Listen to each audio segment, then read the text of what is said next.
बहुत समय पहले की बात है। कृष्ण और सुदामा एक ही गुरु के आश्रम में पढ़ते थे। वह दोनों बहुत अच्छे मित्र थे। समय बीतता गया।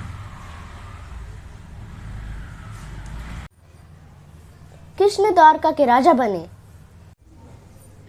पर सुदामा बहुत ही गरीब थे। उनका जीवन बहुत कष्टों से भरा था।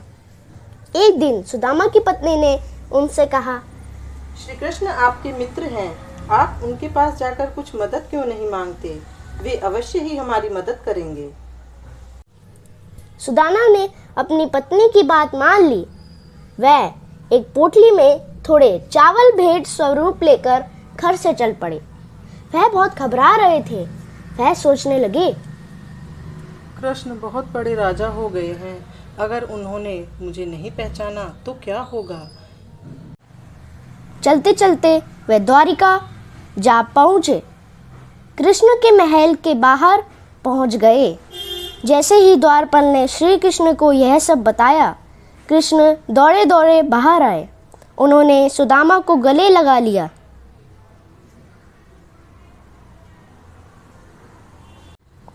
फिर आदर से अंदर ले गए और सिंहासन पर बैठाया।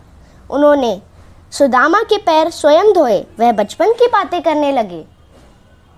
कृष्ण ने कहा, मित्र, भाभी ने मेरे लिए कुछ उपहार नहीं भेजा? सुदामा चावल की पोटली देने में संकोच कर रहे थे।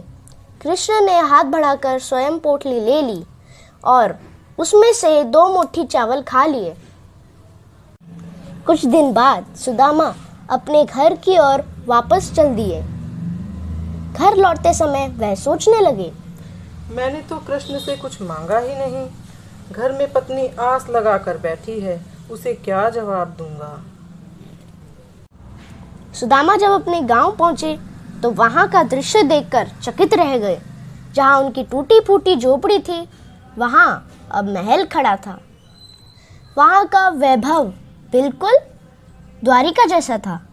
सुदामा सब समझ गए। यह चमत्कार अवश्य ही कृष्ण ने किया है। उन्होंने मित्र का मान रख लिया।